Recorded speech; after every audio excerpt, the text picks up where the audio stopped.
ଯଦି ଆପଣ ସୁଧରେ ଟଙ୍କା ବାଣ୍ଟୁଛନ୍ତି ତେବେ ସାବଧାନ ହୋଇଯାଆନ୍ତୁ। ଏଭଳି ଅନିୟମିତ ଋଣ ବ୍ୟବସ୍ଥାକୁ ରୋକିବା ପାଇଁ ସରକାର କଠୋର ଆଇନ ଆଣୁଛନ୍ତି। ଏହାର ଡ୍ରାଫ୍ଟ ମଧ୍ୟ ଉପସ୍ଥାପିତ ହୋଇଛି ଏବଂ ଖୁବ୍ ଶୀଘ୍ର ଏହା ଉପରେ ଏକ ଆଇନ ପ୍ରସ୍ତୁତ ହେବ। ଅନିୟମିତ ଋଣକୁ ରୋକିବା ଏବଂ ଉଲ୍ଲଂଘନକାରୀକୁ 10 ବର୍ଷ ପର୍ଯ୍ୟନ୍ତ ଦଣ୍ଡ ସହିତ କେନ୍ଦ୍ର ସରକାର ଏକ ବ୍ୟବସ୍ଥା କରିଛନ୍ତି। 13 ଫେବୃଆରୀ 2025 ସୁଦ୍ଧା BULA ନାମକ ବିଲ୍ ଡ୍ରାଫ୍ଟ ଉପରେ ହିତାଧିକାରୀମାନଙ୍କୁ ସେମାନଙ୍କର ମତାମତ ଦାଖଲ କରିବାକୁ କୁହାଯାଇଛି। ପ୍ରସ୍ତାବିତ ବିଲ୍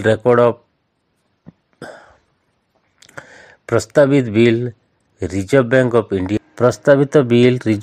ଅଫ୍ ଇଣ୍ଡିଆ କିମ୍ବା ଅନ୍ୟାନ୍ୟ ନିୟାମକ ଦ୍ୱାରା ସ୍ୱୀକୃତିପ୍ରାପ୍ତ ଏବଂ ଅନ୍ୟ କୌଣସି ନିୟମ ଅନୁଯାୟୀ ପଞ୍ଜୀକୃତ ହୋଇନଥିବା ସମସ୍ତ ବ୍ୟକ୍ତି କିମ୍ବା ସଂସ୍ଥାକୁ ସର୍ବସାଧାରଣ ଋଣ ବ୍ୟବସ୍ଥାରୁ ନିଷିଦ୍ଧ କରିବାକୁ ଚେଷ୍ଟା କରୁଛି।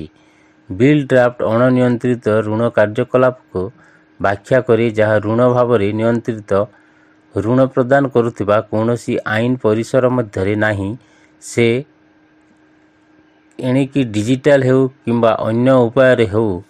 ସମ୍ପର୍କଠାରୁ ଋଣ ବ୍ୟତୀତ କୌଣସି ଅନିୟମିତ ଋଣ କାର୍ଯ୍ୟକଳାପ ଉପରେ ପ୍ରତିବନ୍ଧକ ଲଗାଇବା ଏବଂ ଋଣ ନେଇଥିବା ବ୍ୟକ୍ତିଙ୍କ ସ୍ୱାର୍ଥ ରକ୍ଷା ପାଇଁ ଡ୍ରାଫ୍ଟ ଆହ୍ୱାନ କରିଛି।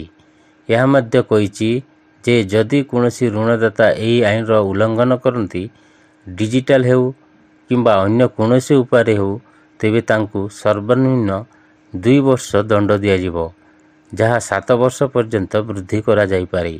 ଏହା ବ୍ୟତୀତ ତାଙ୍କ ଉପରେ 2 ଲକ୍ଷରୁ 1 କୋଟି ଟଙ୍କା ପର୍ଯ୍ୟନ୍ତ ଜୋରିମାନା ମଧ୍ୟ ଲଗାଯାଇପାରିବ। ପ୍ରସ୍ତାବିତ ବିଲ୍ରେ ଯେଉଁମାନେ ଋଣ ନେଉଥିବା ଲୋକଙ୍କୁ ହଇରାଣ କରନ୍ତି କିମ୍ବା ଋଣ ଆଦାୟ ପାଇଁ ବେଆଇନ ପଦ୍ଧତି ବ୍ୟବହାର କରନ୍ତି, ସେମାନଙ୍କୁ 3 ରୁ 10 ବର୍ଷ ପର୍ଯ୍ୟନ୍ତ ଜେଲ୍ ଦଣ୍ଡ ଏବଂ ଜୋରିମାନାର ବ୍ୟବସ୍ଥା କରାଯାଇଛି। ଯଦି ଆବଶ୍ୟକ ପଡ଼ିଲେ ତେବେ ତଦନ୍ତ କେନ୍ଦ୍ରୀୟ ଅନୁସନ୍ଧାନ ବ୍ୟୁରୋ ବା CBIକୁ ହସ୍ତାନ୍ତର କରାଯିବ ବୋଲି ପ୍ରକାଶ ପାଇଛି। ଭିଡ଼ିଓଟି ଭଲ ଲାଗିଲେ ଆମ ଚ୍ୟାନେଲକୁ ଲାଇକ୍ ଓ ସବସ୍କ୍ରାଇବ୍ କରିନିଅନ୍ତୁ।